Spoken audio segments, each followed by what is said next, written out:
Assalamualaikum warahmatullahi wabarakatuh. Pertama-tama perkenalkan, nama saya Nela Rana Putri dari kelas 12 IP 1, absen 21. Pada pembahasan kali ini saya akan menjelaskan tentang pemberontakan G30 SPKI sebagai ancaman disintegrasi bangsa Indonesia. Pertama-tama, apa yang dimaksud dengan pemberontakan G30 SPKI ini? Gerakan 30 September Partai Komunis Indonesia atau yang biasa dikenal dengan nama G30 SPKI merupakan peristiwa penting dalam sejarah Indonesia. Peristiwa ini disebut-sebut sebagai sejarah yang harus diingat oleh masyarakat, apalagi generasi muda seperti kita.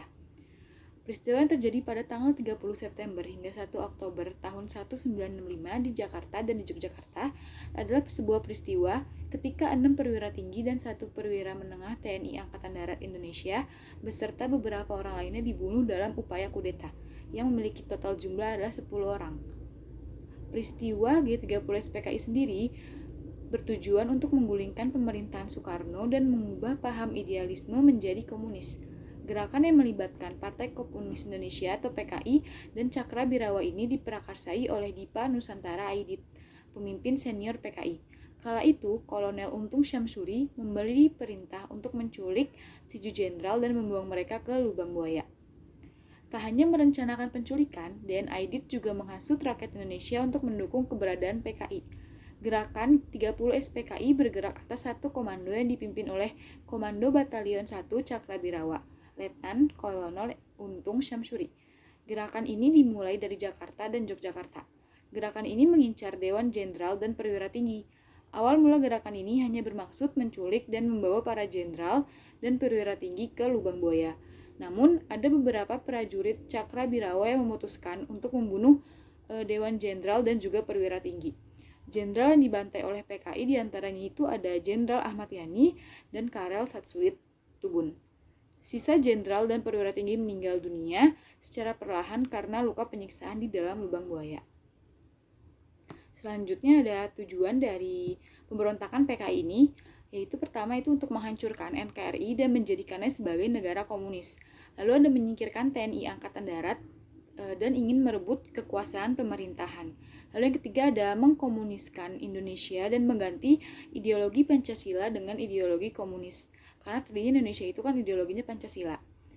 Lalu yang keempat adalah mewujudkan cita-cita dari ideologi komunis yang akan membentuk pemerintahan komunis sebagai alat untuk mewujudkan masyarakat yang komunis. Selanjutnya ada faktor penyebab pemberontakan G30 SPKI. Pertama itu ada Angkatan Darat menolak pembentukan Angkatan Kelima.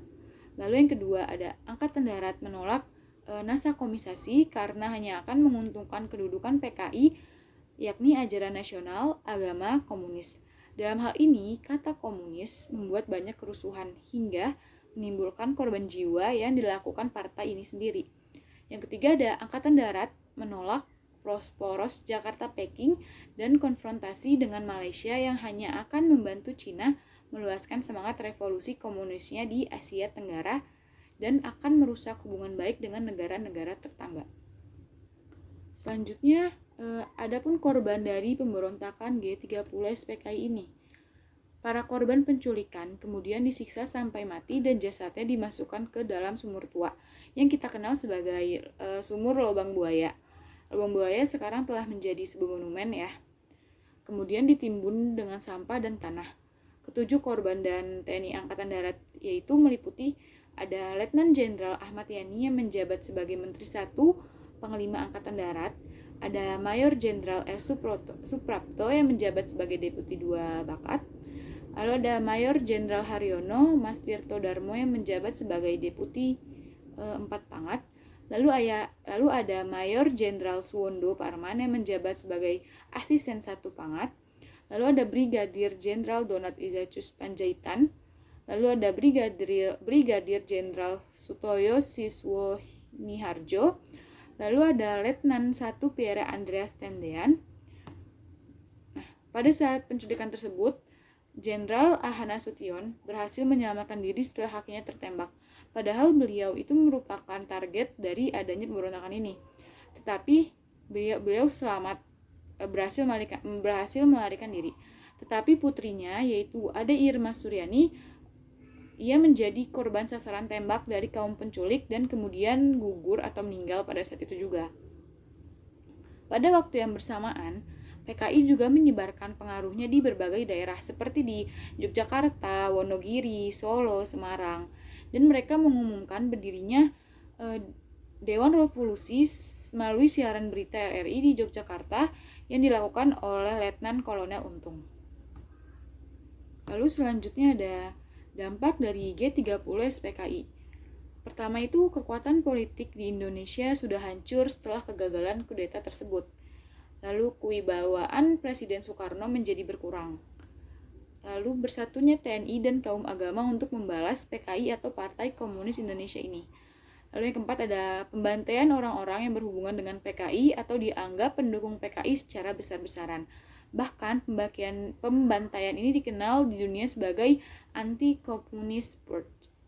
Lalu yang kelima ada pasca pembantaian orang PKI atau yang dianggap PKI. TNI menjadi kekuatan yang baru. Lalu selanjutnya ada kondisi politik bangsa menjadi tidak stabil karena adanya pertentangan di para penyelenggara dan juga lembaga negara.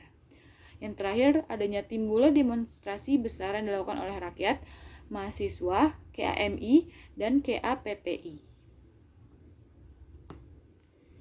Nah, akhirnya setelah jelas terungkap nih bahwa PKI mempunyai keinginan lain, maka diadakan operasi penumpasan seperti menginsyafkan kesatuan-kesatuan yang dimanfaatkan oleh PKI, merebut studio RRI dan kantor besar Telkom bahkan, dan gerakan pembersihan terhadap tokoh-tokoh yang terlibat langsung maupun yang mendalanginya.